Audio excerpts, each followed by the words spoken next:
नमस्कार मित्रों, आज की कहानी डॉक्टर भीमराव अंबेडकर जी और नेताजी सुभाष चंद्र बोस की है।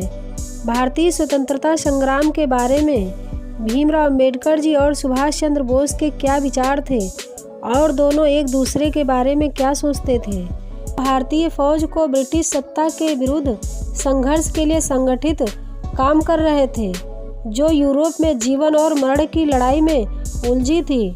उस समय 22 जुलाई 1940 में मुंबई राजनीतिक गतिविधियों जोरों शोरों पर थी। उस समय कांग्रेस ने ब्रिटिश शासन के खिलाफ सविनय अवज्ञा आंदोलन शुरू कर रखा था।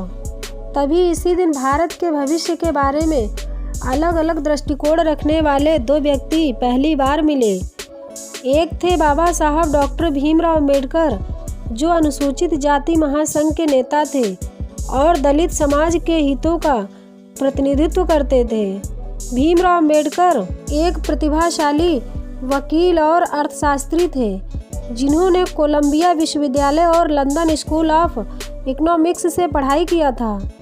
बाबा साहब डॉक्टर भीमराव अंबेडकर जी ने दलितों की मुक्ति के लिए एक विधेयक का मसौदा भी तैयार किया था, जिसे ब्रिटिश सरकार ने अस्वीकार कर दिया था। और दूसरे व्यक्ति थे कांग्रेस के पूर्व अध्यक्ष सुभाष चंद्र बोस जी।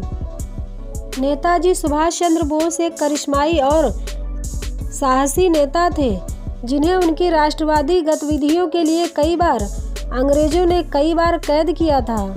नेताजी सुभाष चंद्र बोस ने यूरोप की यात्रा भी की थी और एडॉल्फ हिटलर और बेनिटो मुसोलिनी से मुलाकात कर भारत की आज़ादी के लिए उनसे समर्थन भी मांगा था।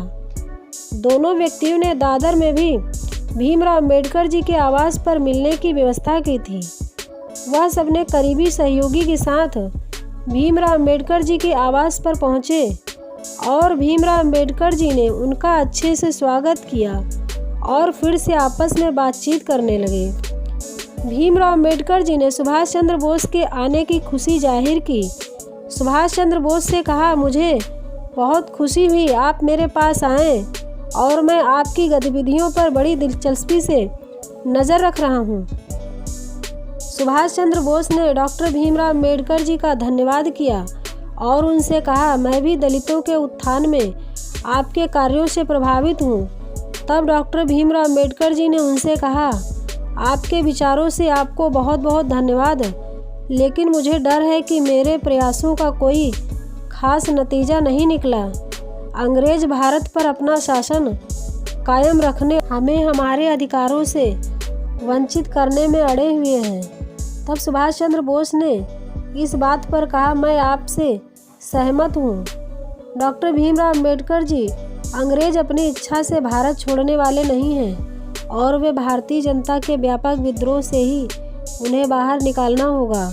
अब डॉक्टर भीमराव अंबेडकर जी ने सुभाष चंद्र बोस की इस बात पर कहा कि आप ऐसा करने का प्रस्ताव कैसे रखते हैं? क्या आपको लगता है कि कांग्रेस सिविल डिफेंस आंदोलन पर्याप्त है? फिर सुभाष चंद्र बोस ने कहा, नहीं, क्योंकि डॉक्टर भीमराव अंबेडकर जी महात्मा गांधी के अहिंसक तरीकों में विश्वास नहीं रखते थे।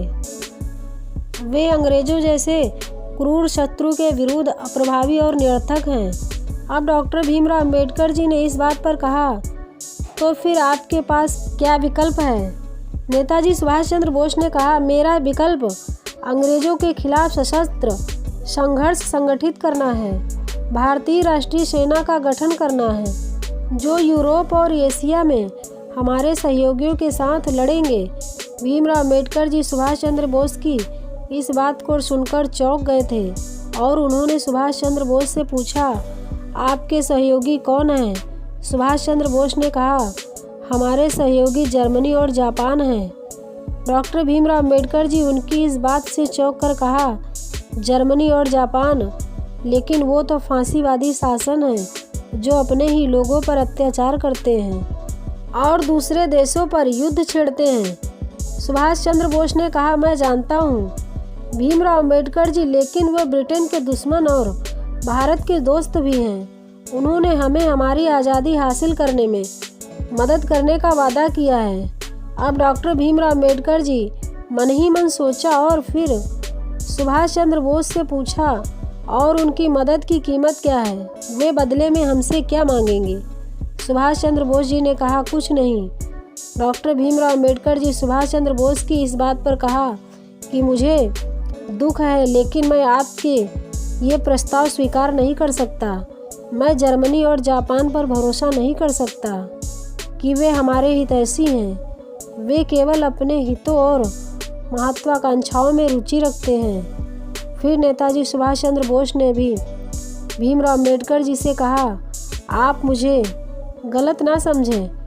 मैं आपसे उनकी विचारधाराओं और नीतियों का समर्थन करने के लिए नहीं कह रहा हूँ। मैं केवल आपसे यह कह रहा हूँ, आप हमारे दुश्मन अंग्रेज़ों के खिलाफ लड़ाई में मेरे साथ शामिल हैं।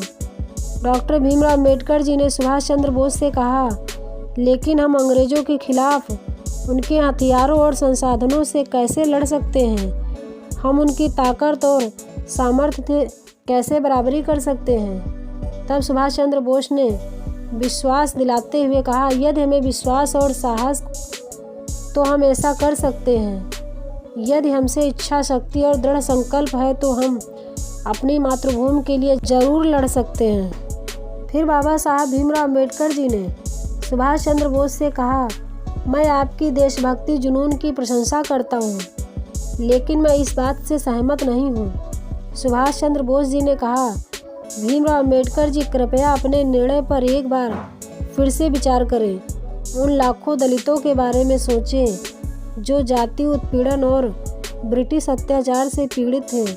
भीमराव अम्बेडकर जी ने कहा, मैं हर दिन हर समय उनके बारे में सोचता हूँ। वो मेरे भाई बहन और मेरा खून है। तब सुभाष चंद्र बोस ने कहा, तो फिर मेरे साथ आओ और उनके दुखों के बंधन से मुक्त कराने में। फिर बाबा साहब डॉक्टर भीमराव अम्बेडकर जी बोले, नहीं, मैं आपके इस जोखिम भरे कामों में शामिल नहीं हो सकता, क्योंकि मैं नहीं मानता कि हिंसा हमारी समस्याओं का समाधान नहीं है। इसका समाधान शिक्षा, कानून और आंदोलन है। इसका उत्तर संवैधानिक सुधार, सामाजिक न्याय और राजनीतिक। और डॉक्टर भीमराव अम्बेडकर जी ने यह सोचा, यदि सुभाष चंद्र बोस अपनी योजनाओं में विफल रहे तो दलितों का क्या होगा? और मन ही मन यही सोचा कि क्या वाकई में यह फैसला सही है? मित्रों, यही है भीमराव अम्बेडकर जी से और सुभाष चंद्र बोस जी की मुलाकात में बातचीत, जिन्होंने भारत की आज़ादी को लेकर अपने व्यक्तिगत विचार रखे थे। अगर हमारी वीडियो आप लोगों को अच्छी लगे तो हमारे चैनल को लाइक और सब्सक्राइब कीजिएगा।